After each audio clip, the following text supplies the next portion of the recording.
Scotland में एक श्वेत व्यक्ति के चाकू हमले में 5 लोग घायल हुए, जिसका कारण बढ़ती इस्लामोफोबिक बयानबाजी है। और इससे पहले कि आप पूछे, आपको कैसे पता ये इस्लामोफोबिया या मुसलमानों से जुड़ा है? आइए देखते हैं कि हमलावर यानी चाकू मारने वाले ने हिरासत में लिए जाने के कुछ सेकंड बाद क्या कहा। आपके देश की मदद करने और ऐसा करने वाले लोगों का बहुत धन्यवाद। उन 2 युवाओं का भी धन्यवाद। हमारा धन्यवाद सही से स्वीकार करे। बहुत धन्यवाद। तो आप में से जिन लोगों को उच्चारण समझ नहीं आया, मैंने बार बार आपको बताया है, मैं इन मुस्लिम हरामियों से देश की रक्षा कर रही हूँ, जो हमारी छोटी बेटियों का रेप कर रहे हैं, हमारे बच्चों का रेप कर रहे हैं। अब बहुत हो गया, मैंने अब बहुत सह लिया है। ठीक है, अब काफी स्पष्ट है कि चाकू से हमले का उसका मकसद क्या था। मैं इसके बारे में बात करना चाहती हूँ, क्योंकि जैसा आप जानते हैं, हम यूके में हो रही पागल चीजों और ग्रूमिंग गैंग जांच पर चर्चा करते हैं। अगर आपने अब तक सबसे बड़े राजनीतिक घोटाले के बारे में नहीं सुना है, तो मेरी राय में ये एप्स्टीन फाइल से भी बड़ा है। हम बात कर रहे हैं 1,50,000 युवा लड़कियों की, जो ज्यादातर श्वेत थीं यूके में, जिन्हें व्यवस्थित रूप से ग्रूम किया गया और गिरोहों द्वारा शोषित किया गया, और सरकार ने इसे छुपाया। मेडिकल सिस्टम्स जैसे एनएचएस ने इसे छुपाया, स्थानीय काउंसिल्स ने भी इसे छुपाया। मुस्लिम समुदाय ने भी इस पर कोई हंगामा नहीं किया, क्योंकि अब साफ है कि आप ऐसी चीजें तब तक नहीं छुपा सकते जब तक कोई सिस्टम सबको शांत रखने की कोशिश न करे, क्योंकि वे ऐसे हमलों से डरते थे। वे उस नस्लवाद से डरते थे जो इतनी पागलपन भरी कहानी उजागर करने से आ सकता था। अब जब ये कहानी सामने आई है, तो यूके के लोग, जो पिछले कुछ वर्षों में हुई कई अलग अलग घटनाओं के बाद पहले से ही बहुत बहुत गुस्से और निराशा में थे, लगभग उबाल पर पहुंच गए हैं।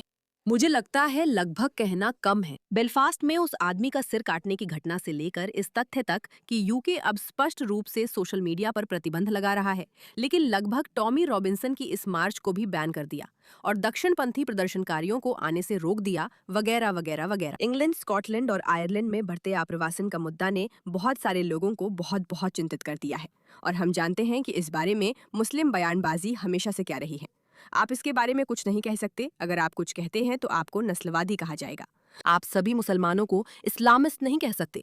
आप ये नहीं कह सकते कि वे सभी हमारे समाज के लिए बुरे हैं, और कई मायनों में वे सही है, वे सही हैं। लेकिन इससे पहले कि हम इस बहुत ही दिल तोड़ देने वाली घटना पर राजनेताओं की प्रतिक्रिया की गहराई में जाएं, और निश्चित रूप से इस्लामिस्ट इसे कैसे घुमा रहे हैं, आइए पहले देखें कि हमले में असल में क्या हुआ था, क्योंकि ये इतना अच्छा नहीं है। यहाँ मौजूद सभी संवेदनशील लोगों को याद दिला दूं, इसमें ट्रिगर वार्निंग होनी चाहिए।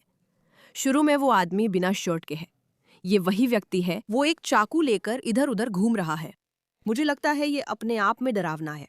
उसके टैटू और बिना शर्ट के होने से वो पागल लगता है।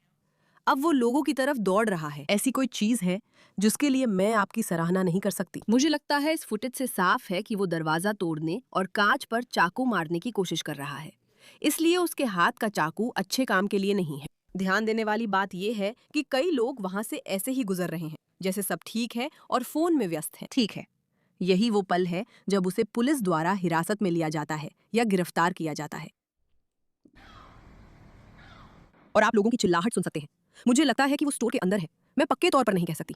वो कह रहे हैं नहीं नहीं नहीं, और भगवान का शुक्र है कि वो उसे बाहर रखने में कामयाब रहे। हमें देश को बार बार उन दरिंदों से बचाना है जो हमारी बेटियों और बच्चों के साथ दुष्कर्म करते हैं। बस बहुत हो गया, अब मुझसे और बर्दाश्त नहीं होता।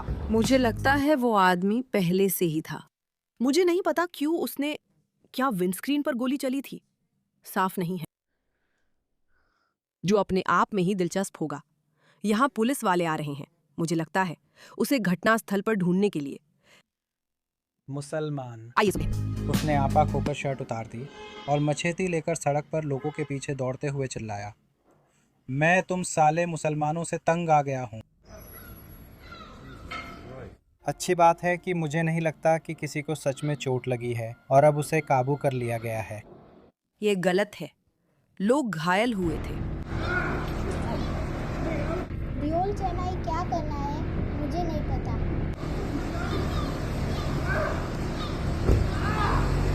तो ये उस घटना का वीडियो है जो वास्तव में कार्यक्रम में हुआ था, और निश्चित रूप से हमारे पास कीर स्टारमर की प्रतिक्रिया है। बिल्कुल भयानक। किसी को भी हमारी सड़कों पर हिंसा का सामना नहीं करना चाहिए। ये व्यक्ति स्पष्ट रूप से मुस्लिम विरोधी घृणा से प्रेरित लगता है। मैं इसे बिल्कुल बर्दाश्त नहीं करूंगी। उसे कानून की पूरी सख्ती का सामना करना पड़ेगा। मेरी संवेदनाएं घायलों के साथ है और मैं पुलिस और आपातकालीन सेवाओं को उनकी प्रतिक्रिया के लिए धन्यवाद देती हूँ। अब अगर आप सिर्फ इसे देखें तो आप खुद से सोचेंगे, ठीक है, मुझे लगता है कि ये एक प्रधानमंत्री की तरफ से काफी मजबूत प्रतिक्रिया है, एक ऐसे प्रधानमंत्री की जो शायद इसी हफ्ते इस्तीफा देने वाले हैं, लेकिन वो चर्चा किसी और समय के लिए है। ये समझ में आता है। आपको कहना चाहिए कि किसी भी तरह का चरम नस्लवादी हमला बेहद गंभीर समस्या है।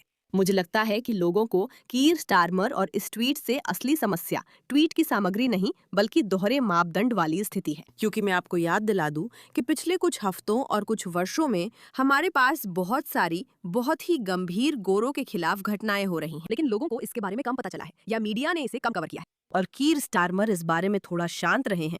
उन्होंने वास्तव में ऐसा कोई बयान नहीं दिया है कि हमें इसके खिलाफ कानून के पूरे दायरे में कार्रवाई करनी चाहिए। बिल्कुल, टॉमी रॉबिन्सन ही है जो इसे उजागर करेंगे, है ना? वही शहर 90 दिन के अंतराल पर। एक को मानसिक स्वास्थ्य के नाम पर टाल दिया जाता है क्योंकि इस आदमी ने कुछ बहुत बुरा किया, और एक को कानून की पूरी सख्ती का सामना करना पड़ेगा। टॉमी रॉबिन्सन ऐसी बातों पर तो कभी पीछे नहीं हटते। लेकिन मैं मेहदी हसन के बारे में बात करना चाहती हूँ, क्योंकि जिस तरह से मेहदी ने इस कहानी के इर्द गिर्द जो नैरेटिव आगे बढ़ाया है वो हमें सब कुछ बता देता है जो हमें जानना चाहिए। शुरुआत करने के लिए, इस तरह का हमला वो चीज है जो कोई भी नहीं चाहता। कोई भी अपने शहर में हिंसा नहीं चाहता, सिवाय मानसिक रूप से अस्वस्थ व्यक्ति के। हम में से ज्यादातर लोग ये अनुभव नहीं करना चाहते कि जब हम सड़क पर चल रहे हों तो हमें इस बात का डर हो कि कोई हमें चाकू मार सकता है, कोई हमारा रेप कर सकता है, कोई हम पर हमला कर सकता है, कोई हमें मार सकता है, कोई हम पर पेपर स्प्रे कर सकता है या कोई हमें गोली मार सकता है। ज्यादातर इंसान ऐसा ही महसूस करते हैं। अब इसे यूके में आम लोगों के खिलाफ हथियार की तरह इस्तेमाल किया जा रहा है, क्योंकि उन्होंने बहुत डर पैदा कर दिया है कि अगर आप अपने समाज में बढ़ती समस्याओं के बारे में कुछ भी कहते हैं तो आपको ही इसके लिए जिम्मेदार ठहरा दिया जाएगा, पूरी तरह से ऐसे किसी हिंसक कृत्य के लिए। और ये स्थिति इसलिए और भी बिगड़ गई है क्योंकि अब वे आपको सोशल मीडिया पोस्ट्स के लिए गिरफ्तार कर सकते हैं जिन्हें वे मानते हैं कि शायद किसी को किसी गलत दिशा में धकेल सकती हैं। सीधा असर नहीं होता कि पोस्ट लिखते ही कोई कुछ कर दे और आपको श्रेय मिले, सिर्फ संभावित रूप से होता है। जो आप कह रहे हैं उसमें ये संभावना हो सकती है कि उससे इस तरह का नुकसान हो सकता है।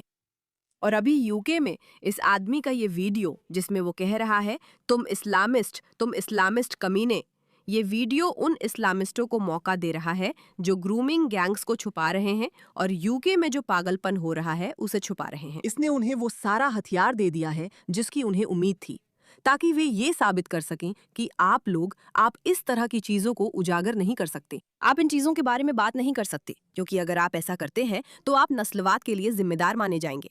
और मुझे लगता है कि इसका सबसे अच्छा उदाहरण मेहदी हसन है। जो लोग नहीं जानते उनके लिए मेहदी, आप जानते हैं, मैं नहीं जानती, एक तरह के ऑनलाइन इन्फ्लुएंसर, पर्सनालिटी, कमेंटेटर है, और वो जाहिर है एक इस्लामिस्ट है। अब कुछ बातें जो उन्हें अपने अतीत में कहते हुए पकड़ा गया है वे बहुत बहुत बुरी है, लेकिन उनका अंग्रेजी लहजा है और वो खुद को ऐसे पेश करना पसंद करते हैं जैसे वो सच में अंग्रेज लोगों के लिए है। और जाहिर है इसमें वो जितना हो सके उतना इस्लामी कब्जे और यूके में चल रही सारी चीजों जैसे ग्रूमिंग गैंग्स के बारे में ये दिखाने की कोशिश करते हैं कि ये सब असल में कोई बड़ी समस्या नहीं है। बिल्कुल, ये तो बस मीडिया है जो आपसे झूठ बोल रही है और आपको गुमराह करने की कोशिश कर रही है, वगैरह वगैरह। तो चलिए पढ़ते हैं कि वो इस घटना के बारे में कैसे बात कर रहे हैं। ये मुस्लिम विरोधी आतंकवाद है जिसे सत्ता में बैठे लोगों ने सामान्य बना दिया है और कोई इस पर बात नहीं करना चाहता। शर्मनाक। बीबीसी यूरोप न्यूज ने रिपोर्ट किया कि एडिनबरा में मुस्लिम विरोधी हमलों में 5 लोग घायल हुए। हथियारबंद व्यक्ति सड़कों पर था। हमने भी वीडियो दिखाया था कि बीबीसी रिपोर्टिंग कैसे करता है। याद है जब एक इस्लामी प्रवासी ने सड़क पर एक गोरे आदमी का सिर काटने की कोशिश की थी और उन्होंने ये पोस्ट डाली थी जैसे हत्या की कोशिश हुई हो बेलफास्ट की सड़कों पर, जबकि हम जानते हैं असल में क्या हो रहा था। ध्यान दे कि वहां वे कभी नहीं कहते कि ये गोरे आदमी के खिलाफ है। यहाँ वे बहुत खुशी से कहते हैं कि ये मुसलमानों के खिलाफ हमला है, क्योंकि ये उस विचारधारा में फिट बैठता है जिसे वे बहुत समय से आगे बढ़ा रहे हैं। 5 लोग मुस्लिम विरोधी हमलों में घायल हुए। एडिनबर्ग में एक नंगे सीने वाला आदमी देखा गया। रिपोर्ट के अनुसार हमले शहर के पश्चिम में मस्जिद के पास शुक्रवार रात 2 लोगों के घायल होने से फिर शुरू हुए। सोशल मीडिया पर पोस्ट की गई फुटेज में वही आदमी एक पेट्रोल पंप में तोड़फोड़ करता और लैथम वॉक पर कई मील दूर एक पिज़्ज़ेरिया के दरवाजों को पीटता हुआ दिखाई देता है, इससे पहले कि पुलिस उसे जमीन पर पकड़ लेती। दिलचस्प है कि हमने जो वीडियो देखा जिसमें विंड स्क्रीन टूटी थी वही शायद जिम्मेदार है। स्काई न्यूज ने इसे ऐसे रिपोर्ट किया। एडिनबर्ग में हिंसक घटनाओं के बाद एक व्यक्ति गिरफ्तार हुआ, जिनमें 5 लोग घायल हुए। पुलिस का कहना है कि शहर के कई हिस्सों में हमले, धमकी, डकैती और तोड़फोड़ की घटनाएं दर्ज की गई हैं। अब आतंकवाद विरोधी अधिकारी जांच संभाल रहे हैं। स्कॉटिश एसोसिएशन ऑफ मस्जिद्स ने कहा, मुसलमानों को निशाना बनाया गया, जिससे समुदाय सदमे में है। समूह ने कहा कि एडिनबर्ग हमला स्कॉटलैंड में मुसलमानों, मस्जिदों और इस्लामी संस्थाओं के खिलाफ बढ़ती शत्रुता और हिंसा का हिस्सा है। हाल के महीनों में समुदायों ने देखा है कि मस्जिदों को निशाना बनाया गया। मुस्लिम समुदायों के खिलाफ नस्लवादी घटनाएं हुई और ऑनलाइन और ऑफलाइन दोनों जगह मुस्लिम विरोधी बयानबाजी में व्यापक वृद्धि हुई है। आज एडिनबर्ग व स्कॉटलैंड में मुस्लिम समुदायों में गहरा सदमा, चिंता व गुस्सा है। ये हालिया हमले बहुत परेशान करने वाले हैं और ये अकेले नहीं हुए। बिल्कुल, तुरंत जिस तरह से वे इसका जवाब देंगे वो यही होगा कि आप सब जानते हैं कि ये सब आपकी जिम्मेदारी है, ये आपकी गलती है। अब इस हमले को लेकर मैं जो निराश हूँ उसका कारण सिर्फ यही नहीं है कि कोई भी नहीं चाहता कि किसी को सड़कों पर चाकू मारा जाए, और मुझे लगता है कि ये किसी भी चीज को सुलझाने का बिल्कुल अस्वीकार्य तरीका है। मुझे लगता है कि स्कॉटलैंड में आमतौर पर ऐसा नहीं होता। आमतौर पर यहाँ दूसरे समूह के लोग पीड़ित बनने का नाटक करते हैं, हालांकि वे सच में पीड़ित हैं और उन पर हमला भी हुआ। और यही वजह है कि ये कहानी मुझे परेशान करती है, क्योंकि इससे उन्हें वो सारी ताकत मिल जाती है जिसकी उन्हें इस कहानी को पलटने और ये दिखाने के लिए जरूरत है कि अभी जो भी खुलासे हो रहे हैं वे सब सच नहीं है। इसका उन 2.5 लाख लड़कियों से कोई लेना देना नहीं है। इसका हमारे शहरों में जिस तरह का कब्जा हम सब देख रहे हैं उससे भी कोई लेना देना नहीं है। ये सिर्फ आप लोगों के हमें नुकसान पहुंचाने या हमें चोट पहुंचाने की चाहत के बारे में है। ये उस खालीपन के बारे में है जो आपने पैदा किया है, जो खतरनाक और समस्या पैदा करने वाला है। यही मेरी इस कहानी से समस्या है, क्योंकि एक आदमी का बाहर जाकर 5 लोगों को चाकू मारना सच में भयानक और हास्यास्पद है। ये किसी भी तरह से उस पागलपन को रद्द नहीं करता जो आपने पूरे यूके में इस्लामी कट्टरता के बढ़ने के साथ देखा है। इससे वो बात खारिज नहीं हो जाती। अब वे इसे सबूत के रूप में इस्तेमाल करते हैं कि आप मुस्लिम समुदाय के खिलाफ कुछ नहीं कह सकते, क्योंकि आप स्कॉटलैंड के उस बिना शर्ट वाले पागल आदमी के लिए जिम्मेदार होंगे। हम जल्द ही अपने पसंदीदा नेताओं के जरिए ये देख सकते हैं। शबाना महमूद को ही लीजिए। मैं एडिनबर्ग हमले की खबर से स्तब्ध हूँ और पुलिस व आपातकालीन सेवाओं के साहस के लिए आभारी हूँ। आरोपी मुस्लिम विरोधी नफरत से प्रेरित था। मुसलमानों के खिलाफ नफरत और हिंसा की हमारे देश में कोई जगह नहीं है। मैं जानता हूँ कि एक देश के तौर पर हम ऐसे नहीं हैं। वैसे ये याद रखिए कि यहूदी हमलों के मामले में ये घोषित करने में कितना समय लगा कि ये जानबूझकर यहूदियों के खिलाफ था। जाहिर है इसमें बहुत बहुत बहुत बहुत समय लगता है। रूपर्ट लोवे जवाब में हेनरी नोवाक और बेलफास्ट का जिक्र कर रहे हैं। मत भूलिए वो ऐसा क्यों कह रहे हैं। उनका कहना है कि वे आपका ध्यान जो कुछ हो रहा है उससे भटकाना चाहेंगे। वे आपको ग्रूमिंग गैंग्स से और हेनरी नोवाक के साथ जो हुआ उससे ध्यान भटकाना चाहेंगे। वो श्वेत व्यक्ति जिसे पुलिस की बर्बरता के कारण मार दिया गया था, और बेलफास्ट में जहां एक आदमी का सिर लगभग काट दिया गया था। वे चाहेंगे कि आप उस कहानी की बजाय इस कहानी पर ध्यान दें। असली मुद्दा मत भूलिए। ये आदमी बहुत बुरा है। ये ठीक नहीं है। इस हरकत में कुछ भी ठीक नहीं है। वे चाहते हैं कि आप इस्लामोफोबिया विरोधी बयानबाजी में उलझें ताकि आपको लगे कि आपको चुप रहना चाहिए। बिल्कुल, हमारे ब्रह्मांड की सबसे नापसंद इंसान बुशरा शेख की बात करें तो एडिनबर्ग में जो हुआ उससे हर किसी को घृणा होनी चाहिए। मुझे उम्मीद है कि रूपर्ट लो, रिचर्ड टाइस, एलॉन मस्क, टॉमी रॉबिन्सन और बाकी सभी मुस्लिम विरोधी गुस्से की इंडस्ट्री वाले खुद पर गर्व महसूस कर रहे होंगे। मैं रोज रोज की इस नफरत से तंग आ चुकी हूँ। अब बहुत हो गया है, सच में बहुत हो गया है तुम लोगों के लिए। जो लोग नहीं जानते उनके लिए बता दूं कि ये एक महिला है जो ईरान गई हैं इस्लामी गणराज्य का प्रचार करने के लिए।